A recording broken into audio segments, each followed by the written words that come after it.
Reading Pioneers is proud to present, for this winter holiday, Toggs the Christmas Elf with a fitting gift. Story by Keith McDuffee, pictures by Jarek Tan.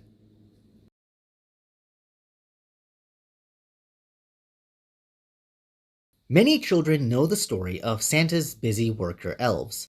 Your soccer balls and talking dolls. They made those toys themselves. Christmas morning, their work is unwrapped, and the air is filled with cheers. The elves can hear them far up north, with their long and pointy ears. Every elf has a moment or two to shine, as children approve of what they made. That is except for one particular elf, who is often overlooked, I'm afraid. "Socks again?" says one child, and they're thrown into a pile. Another unwraps a new winter coat, and barely shows a smile. Of course you've heard that elves make toys, but what no one really knows, who is this poor, disrespected elf making all the clothes? Just to the side of Santa's workshop sits a cabin made of logs. This is the home of the clothing elf who goes by the name of Toggs. The clothing elf, he cuts, he hems, he sews, stitches, and mends. This is what makes Toggs the happiest, for he hasn't many friends. He often sits alone at lunchtime at the Santa's Sleigh Cafe. Don't sit with the lowly clothing elf, he imagines they quietly say. Anytime the North Pole mail arrived, carrying wish lists from girls and boys, they never asked for clothing. Only the usual, of course, toys. Except this particular Christmas season, something happened that was quite new. "Hey, check out this letter, fellas," cried the male elf. "Toggs is addressed to you." Indeed, Santa was not the person to whom this child's list was addressed. "To the elf who makes clothes," read the envelope, and inside was one request. "My name is Timothy," read the letter, "and my age is 6.5. There's one thing I'd like for Christmas, but promise you won't laugh. I have a snowsuit that's 12 years old, but it's full of holes and ripped. The color is pink with yellow flowers, and it always stays unzipped. So please, clothing elf, make me a snowsuit that's cool, but also keeps me warm. Then I can be cozy and not freeze my tutu off when I play in the next snowstorm." Toggs was beside himself with happiness. Here was a boy who needed help from him. "I'll make the finest, coolest snowsuit ever for poor freezing little Tim." Off to his cabin the clothing elf ran, with only one mission on his mind. Work day and night to complete this task, to which he was assigned. Through cloth his tiny scissors snipped, through nylon and through cotton. Though swiftly he worked, he knew this job would not be misbegotten. At one day till Christmas, in the dead of night, Toggs's cabin door burst open wide. "It's finished! The best snowsuit on earth incomplete!" With open arms, Toggs loudly cried. Later, Timmy's gift was placed in Santa's sack, in a box that was wrapped with care. The elves cheered as the old man's sleigh took off, with presents into the air. That evening, the freezing wind howled, a bitterly cold pre-Christmas night. Remarked one elf, "Will he be warm enough up there?" as Santa's sleigh flew out of sight. Now exhausted from countless sleepless nights, working overtime in the shop, the elves took to their beds to slumber, as their work, for now, could stop. That is, except for our dear Toggs, who was too excited to rest his eyes. He lay awake, imagining Timmy's joy as he opened his Christmas surprise.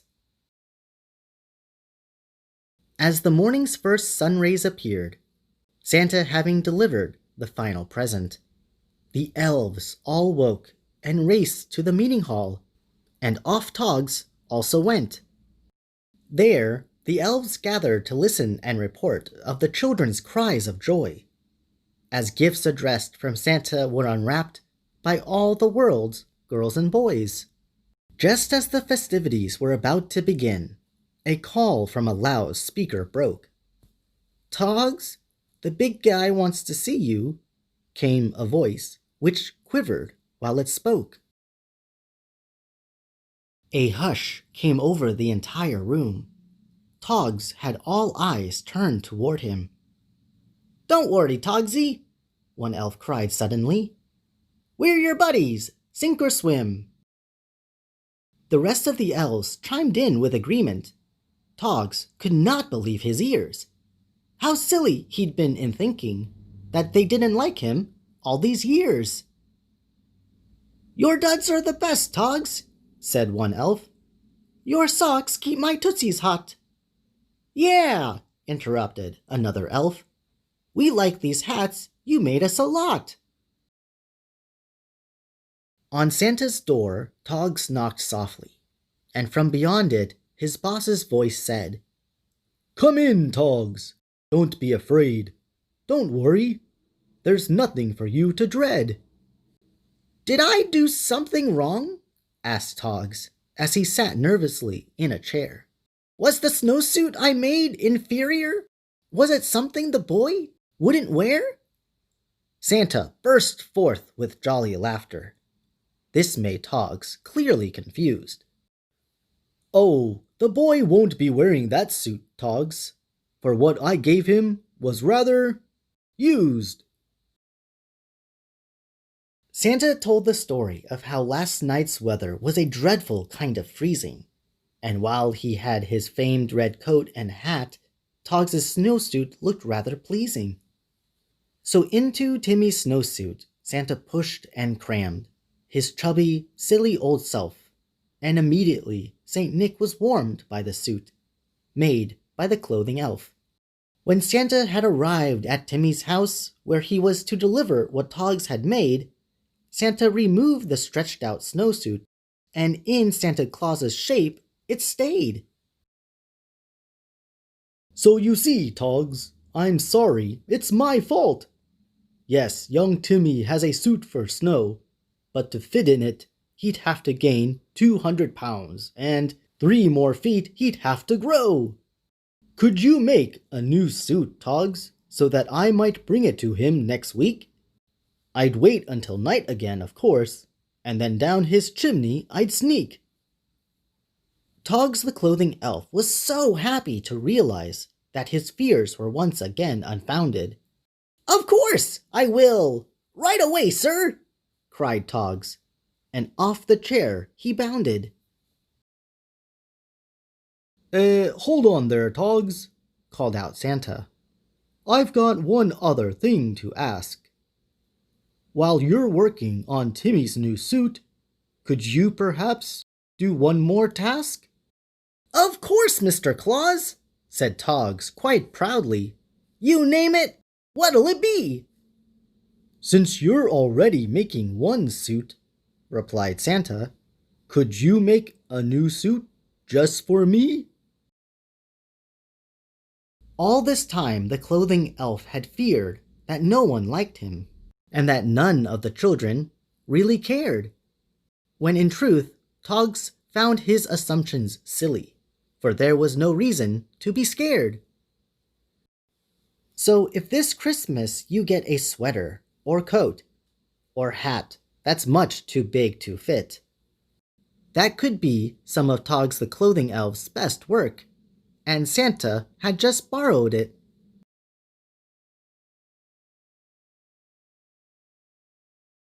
Thank you, Pioneers, for reading along with us today to the story Toggs the Christmas Elf with a Fitting Gift by Keith McDuffie. I love the story and think it not only is creative with its rhyming and storytelling, but also because we can see how Toggs feels throughout the story. I think it's important to show appreciation to everyone, because sometimes we can feel like Toggs and think people don't like us. So thank you very much everyone for watching this video and supporting me and this channel. It really means a lot to see so many people interested in the videos and allowing me to share their works with you.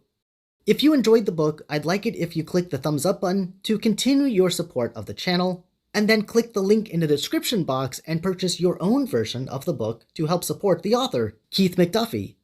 If you would like to get your book read on this channel, please send me an email, contact@readingpioneers.com, and hopefully we can turn your book into a read aloud. It would also be awesome to subscribe and click the notification bell to stay updated with future uploads by Reading Pioneers. You can even share the video with friends and family if you want. While waiting for the next upload, you can check out the playlist on the left of other videos by rising authors. And on the right is my own short story called Shark Fin Boy. This is it for today's video, so thanks again everyone for reading with us, and until next time, I hope you all have an amazing day and happy holidays. Bye-bye.